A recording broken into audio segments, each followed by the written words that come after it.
Bom dia, mais uma manhã com Deus, priorizando a palavra de Deus. E nesta manhã do dia 4/12, nós vamos meditar em Gálatas, do capítulo 1 ao capítulo 3. E que a paz do Senhor encha o teu coração nesta manhã. Olhando o nosso calendário bíblico, estamos na reta final, né? Ontem falamos de 2 Coríntios e hoje nós já estamos em Gálatas, né? Hoje e amanhã e depois já entraremos em Efésios, reta final da nossa leitura bíblica. Eu estou feliz de você ter perseverado comigo. Vamos falar um pouco, né, desta carta. Paulo, ele foi apóstolo de Cristo e ele fundou muitas igrejas, né? E ele escreveu 12 cartas, 12 epístolas, inclusive essa que ele vai assinar e que logo no início a gente já vai ter ciência disso, né? Esta igreja estava localizada no norte-sul da galáxia, né?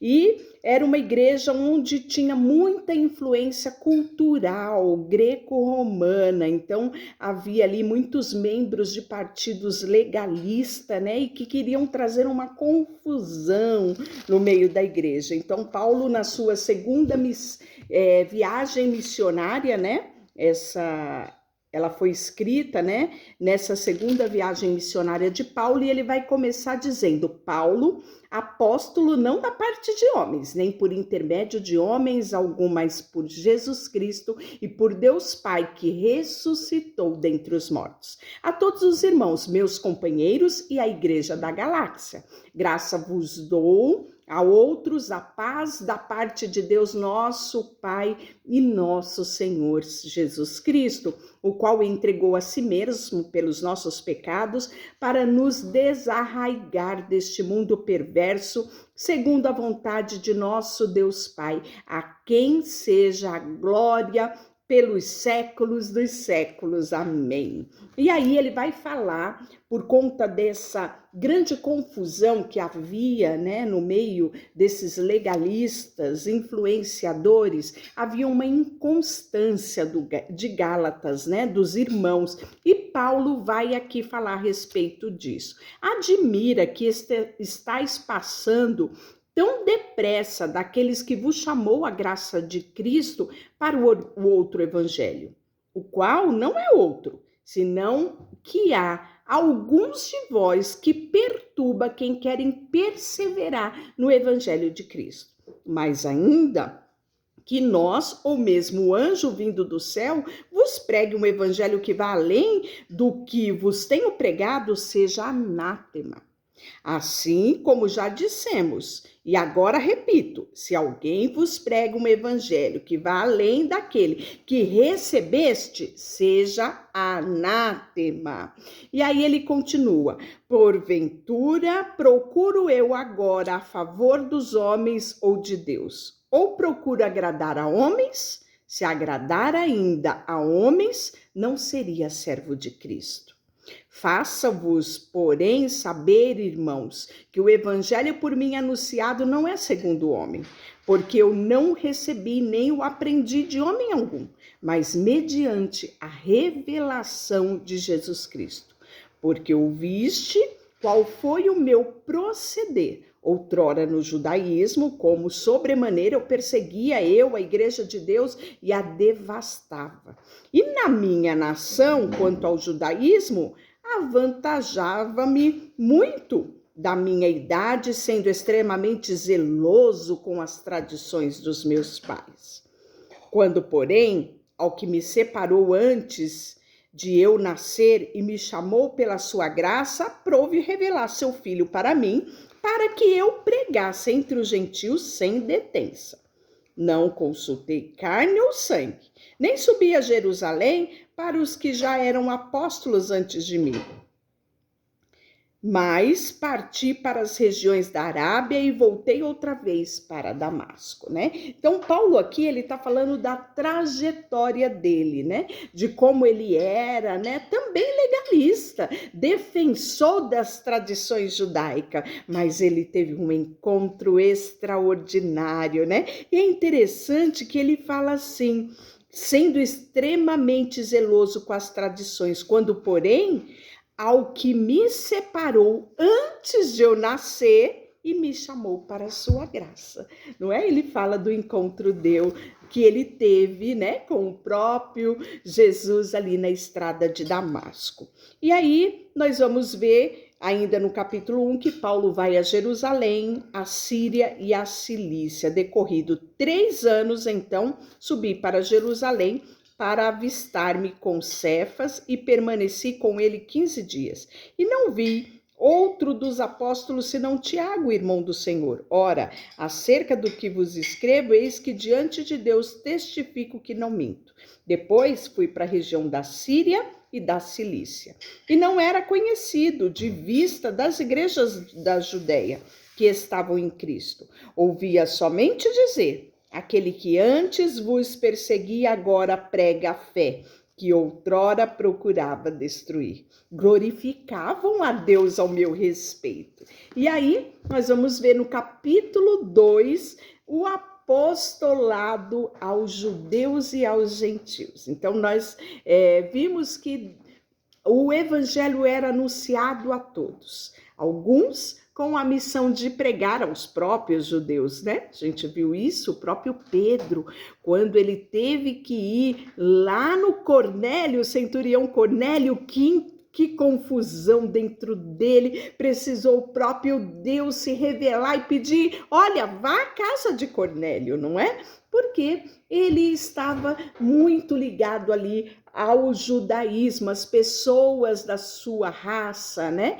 E não era destino dele pregar os gentios, mas Deus leva outros a pregar gentios. Então, tanto judeus quanto gentios chegam ao conhecimento da graça de Deus. 14 anos depois, subi outra vez a Jerusalém com Barnabé, levando também a Tito. Subi em obediência a uma revelação e lhe expus o evangelho que prego entre os gentios, mas em particular os que pareciam de maior influência, para que de algum modo não ocorrer de ter ocorrido em vão. Contudo, nem mesmo Tito, que estava comigo, sendo grego, foi constrangido a circuncidar-se, né? Então, nós vimos lá atrás uma certa polêmica, né, na igreja a respeito da questão da circuncisão, né? Mas a igreja em Atos se reuniu e decidiu que não era necessário os gentios passar pelo processo da circuncisão. E aí, Paulo, nós vamos ver que teve aquele embate, né? E Paulo, ele vai realmente pegar firme nisso.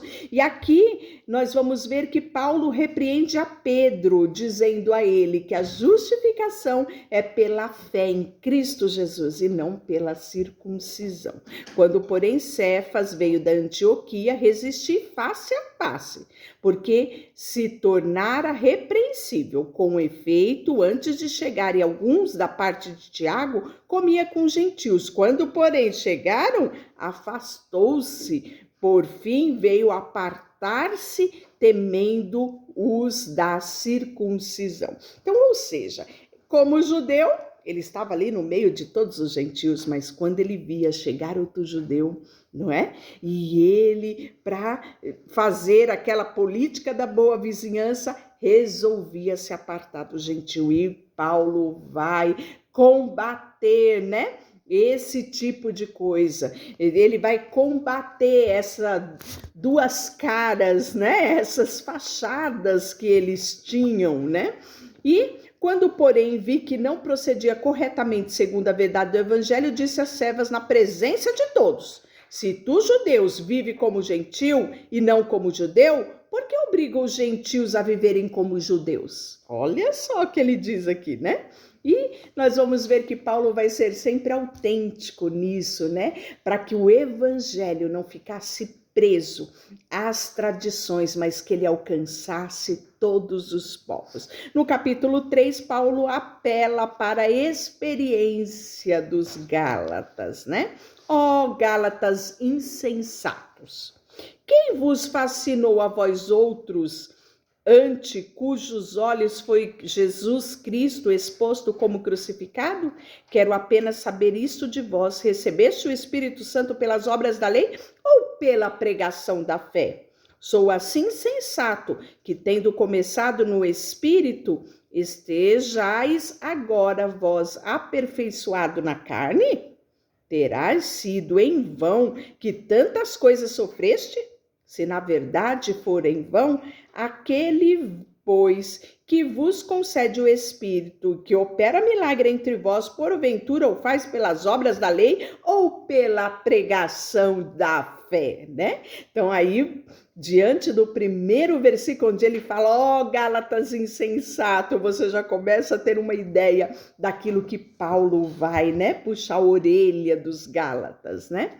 E ele vai apelar aqui para a experiência de Abraão, é caso Abraão, que creu em Deus, e isso lhe foi imputado por justiça, sabei, pois, que os da fé é que são filhos de Abraão. Ora, tendo a escritura prevista que Deus justificaria pela fé os gentios, pré-anunciou o evangelho a Abraão: em ti serão benditos todos os povos.